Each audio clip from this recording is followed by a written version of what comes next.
بسم اللہ الرحمن الرحیم۔ السلام علیکم دوستو، دنیا بھر کی بریکنگ اور سلیکٹڈ نیوز میں آج آپ سنیں گے، لیکن اس سے پہلے اگر ہو سکے تو لائک اور سبسکرائب کا بٹن ضرور دبا لیں۔ شکریہ۔ چائنا نے امریکہ پر واضح کر دیا ہے کہ اپنے داخلی مسائل کا مورد الزام ہمیں نہ ٹھہرایا جائے۔ امریکہ ہمیں برا بھلا کہہ کر کسی نہ کسی طرح اپنے داخلی مسائل کے لیے ہمیں مورد الزام ٹھہراتا ہے۔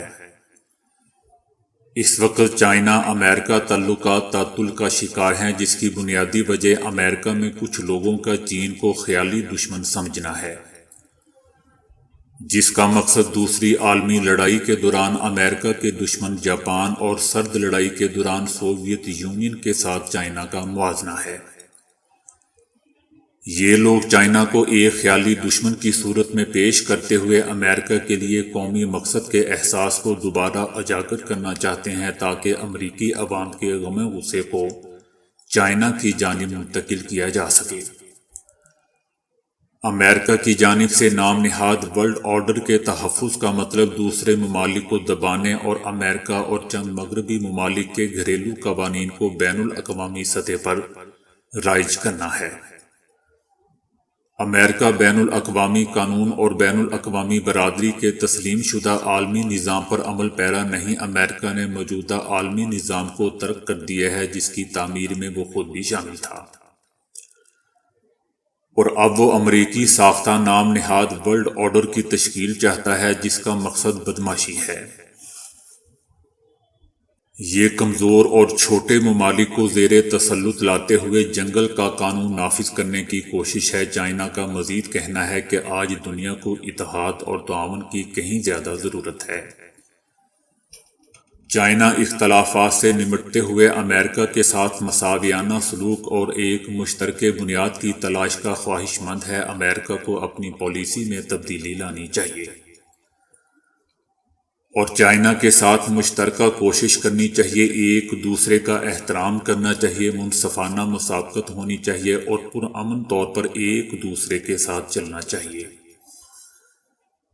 امریکہ اپنی انتہائی گمراہ کن ذہنیت اور خطرناک پالیسی کو تبدیل کر دے۔ ہمیں اندازہ ہے کہ امریکہ چائنا کو اپنا دشمن تصور کرتا ہے۔ چینی عوام امریکہ کی منفی بیان بازی کو چین کو قابو میں رکھنے اور اسے کچلنے کی درپردہ کوشش سمجھتے ہیں۔ امریکی اور بھارتی ماہرین ماحولیات نے ایک تازہ مطالعے میں انکشاف کیا ہے کہ بھارت میں امیر طبقے کی پھیلائی ہوئی آلودگی سے وہاں رہنے والے کروڑوں غریب نہ صرف بیمار پڑ رہے ہیں بلکہ مر بھی رہے ہیں۔ اس تحقیق میں بتایا گیا ہے کہ بھارت میں صنعتی پیمانے پر کئی اشیاء صرف تیار ہوتی ہیں، مگر ان کے خریداروں کی بھاری اکثریت امیروں اور زیادہ آمدنی والے طبقے سے تعلق رکھتی ہیں۔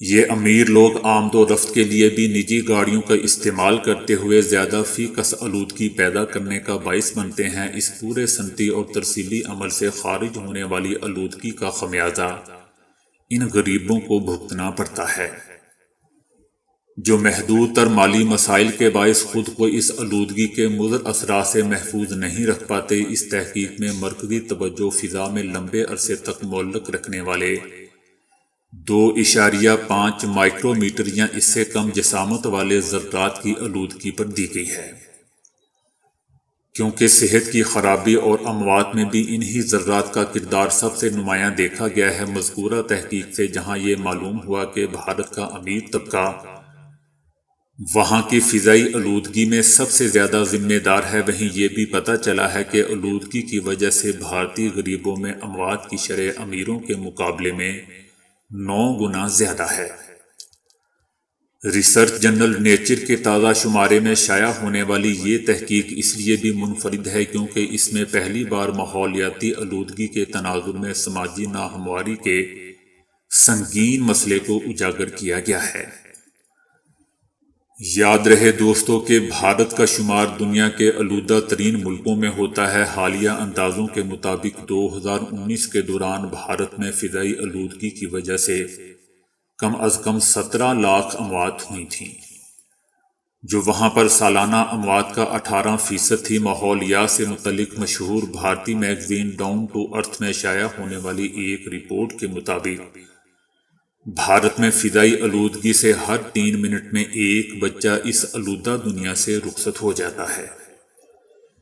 یعنی وہاں فضائی آلودگی کی بنا پر مرنے والے بچوں کی سالانہ تعداد 2 لاکھ سے زیادہ ہے۔ اب تک کی تحقیقات سے بھارت میں فضائی آلودگی کی زیادہ ذمہ داری اینٹوں کے بھٹوں اور روایتی چولہوں میں لکڑی یا کوئلہ جلانے والے غریب دیہاتیوں پر اور ہر سال بڑے پیمانے پر فصلوں کی باقیات جلانے والے کسانوں پر عائد کی جاتی رہی ہیں۔ اس لحاظ سے یہ پہلا موقع ہے کہ جب امیر لوگوں کو بنیاد بناتے ہوئے آلودگی کے اخراج کا جائزہ لیا جا رہا ہے۔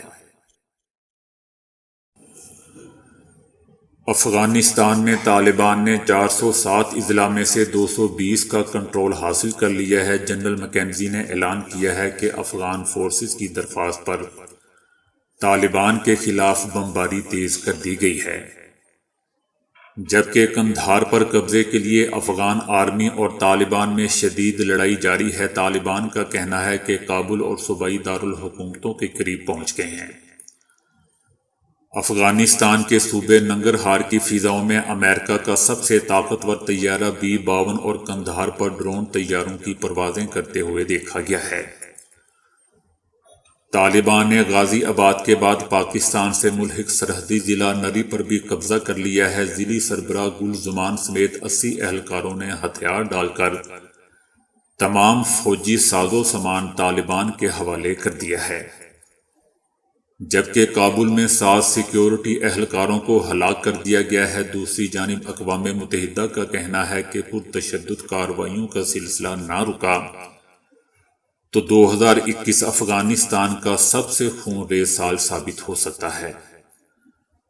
افغان طالبان کی جانب سے نئی حکومت بننے پر خواتین کو تعلیم اور سیاست کی اجازت دینے کا فیصلہ کیا گیا ہے۔ نئی حکومت میں خواتین کو حجاب کے ساتھ کام کرنے کی اجازت ہوگی، جبکہ خواتین کو گھر سے باہر نکلنے کے لیے مرد سربراہ کی ضرورت نہیں ہوگی۔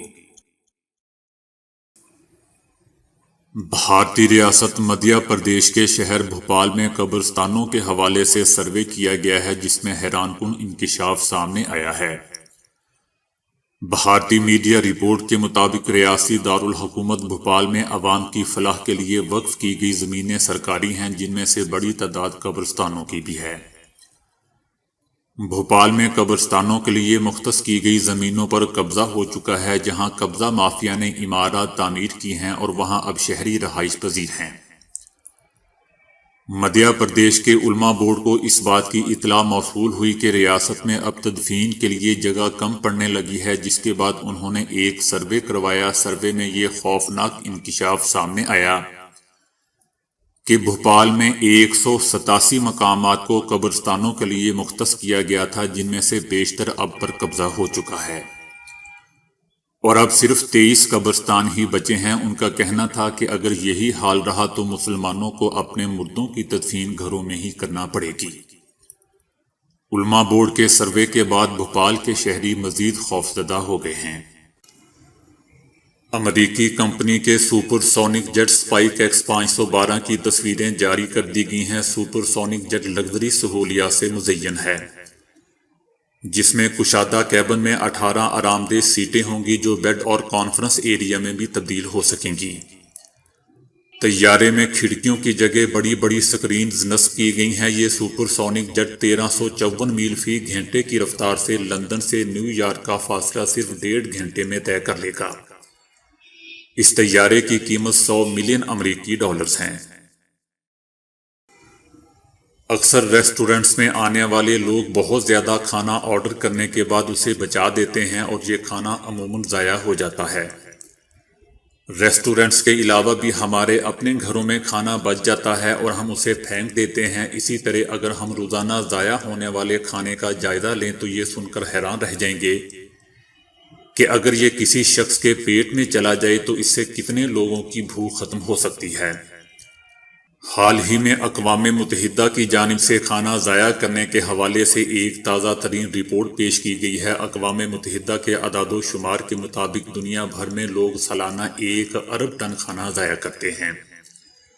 گھروں میں مجموعی طور پر سالانہ اوسطاً 74 کلو کھانا ضائع کیا جاتا ہے۔ دوسری جانب ریسٹورنٹس اور دکانوں سے پھینکے جانے والے کھانے کی شرح 17% ہے، جبکہ دنیا بھر میں 1/3 خوراک کھائی ہی نہیں جاتی۔ دوستو، ہارٹ اٹیک موت کے چند بڑے اسباب میں سے ایک ہے، مگر کیا آپ جانتے ہیں کہ ہفتے کا وہ کون سا دن ہے جس روز لوگوں کو سب سے زیادہ ہارٹ اٹیک آتا ہے؟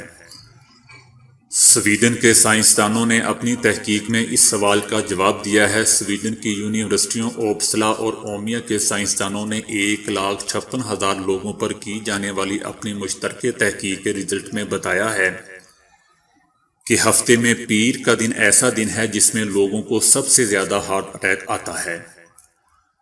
اس کی وجہ بیان کرتے ہوئے سائنسدانوں نے بتایا کہ پیر کے دن کام کا پریشر بہت زیادہ ہوتا ہے، چنانچہ اسی روز ذہنی دباؤ اور دیگر وہ عوامل شدید ہوتے ہیں جو ہارٹ اٹیک کا سبب بنتے ہیں۔